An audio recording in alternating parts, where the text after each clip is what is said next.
आपका कोई काम है, कोई नौकरी के लिए। एक दिन शाम का समय, प्रदोष काल, प्रदोष काल, भगवान देवाधिदेव महादेव माँ जगतजननी पार्वती जी के साथ में भ्रमण करते। देखिए, अगर प्रदोष का व्रत नहीं कर सकते, प्रदोष के दिन आप व्रत नहीं कर सकते, मान लो आपसे भूखा नहीं रहा जाए, प्रदोष का व्रत नहीं कर सकते, प्रदोष के दिन आप भूखे नहीं रह सकते, मंदिर भी नहीं जा सकते, दिया भी नहीं लगा सकते, तो शिव महापुराण की कथा कहती है कि प्रदोष के दिन, प्रदोष काल में अपने ही दरवाजे के पास देवाधिदेव महादेव का स्मरण कर लक्ष्मी की वृद्धि के, कार्य सिद्धि के,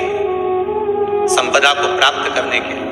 आप अपने ही दरवाजे के पास एक दीप लगा सकते हैं। कौन से दिन? प्रदोष। उससे 1000 गुना शिवलिंग में बल की प्राप्ति होती है।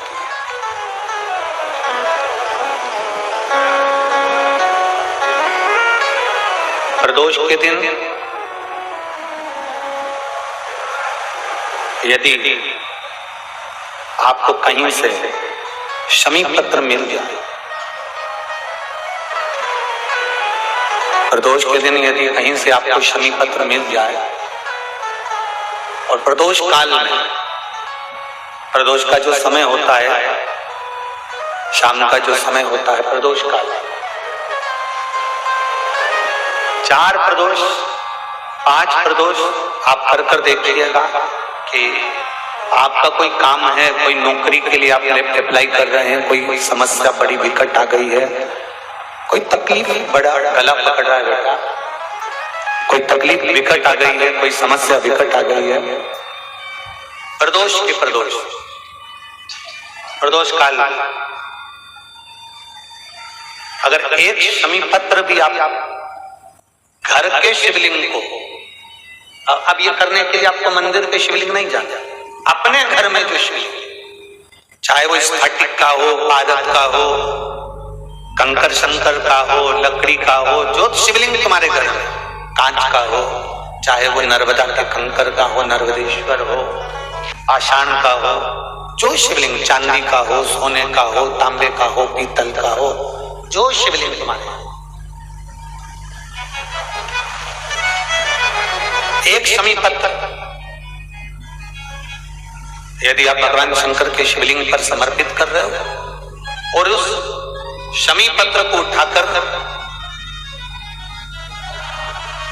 रात्रि को 9:15 की जो एक मुहूर्त होता है, एक समय होता है, जिस समय पर हम अपने मन की बात भगवान शंकर को कहते हैं, पूर्व में भी इसका वर्णन हम कर चुके हैं कथा, उस 9:15 पर वो शमी पत्र को उठाकर एक कागज में, एक कटोरी में उसको रख देना। 4 या 5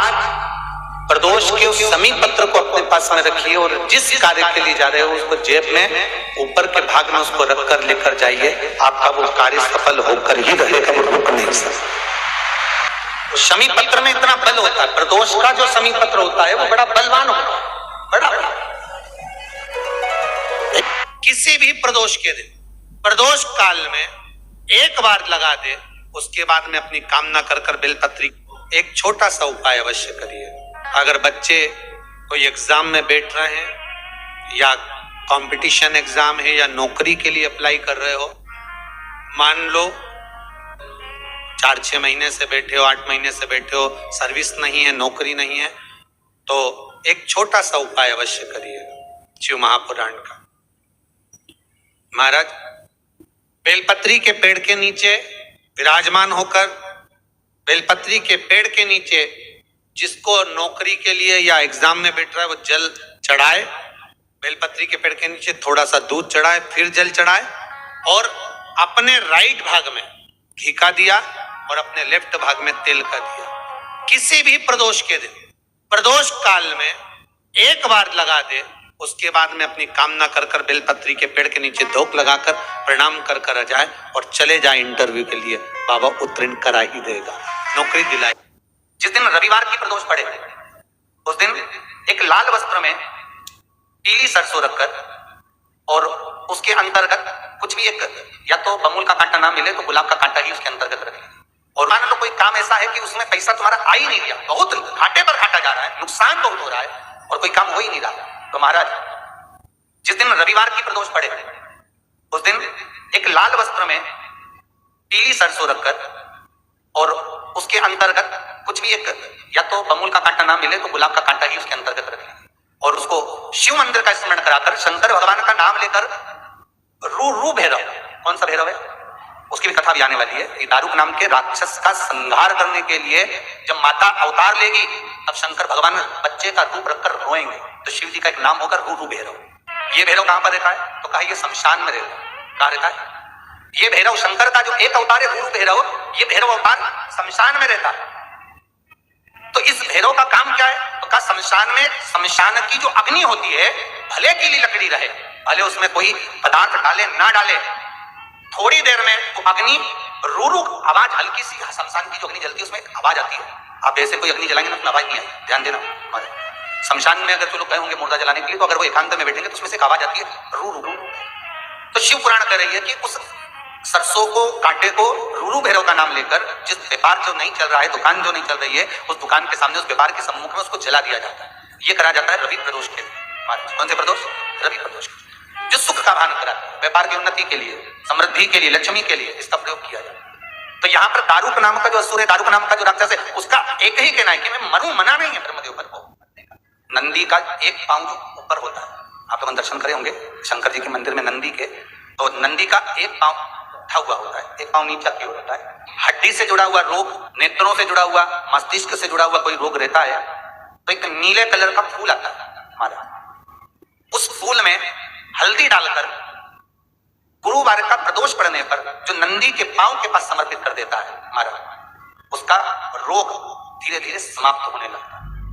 लिंग पुराण कहती है कि नंदीश्वर भगवान के सामने जो पुष्प समर्पित करा जाता है उसको, ये तो लिखा था स्कंद पुराण और शिव पुराण, लिंग पुराण कहती है जो फूल आपने समर्पित करा उसको लाकर पानी की बाल्टी में डालकर आप स्नान भी कर सकते हो, उससे भी हड्डी के जितने रोग होते हैं उसमें आराम लगने लगता है। जैसे कहीं शरीर नहीं चल रहा, हाथ चुन्न पड़ रहा है, हाथ काम नहीं कर रहा, हाथ में झुंझुनी आ रही है, कंपन आ रहा है, जैसे मान लो कोई, चाहे वो शनिचरी प्रदोष हो, चाहे रविवार की हो, सोमवार की हो, मंगल की हो, बुधवार की हो, गुरुवार की हो, शुक्रवार की हो, शनिवार की हो, कोई भी वार की हो, पर वैशाख महीने की प्रदोष, प्रदोष काल में शाम का समय सूर्य डूब रहा हो, बस डूबा ही हो, और उस समय पर सूर्य के डूबन के तुरंत बाद बाबा को धतूरे के साथ में बेलपत्री ना चढ़ाते हुए बेलपत्री के वृक्ष के 7 कांटे बाबा के शिवलिंग पर समर्पित करे जाते हैं महाराज, अपनी जिंदगी में अड़चनों को हटाने के लिए। फिर आप जिस व्यापार में उतरे, जिस व्यवसाय में उतरे, जिस नौकरी में उतरे, आप दिल से करें, आपको तरक्की मिलेगी। आप हार नहीं सकते, नीचे नहीं आ सकते, उन्नति पर ही चढ़ेंगे। प्रदोष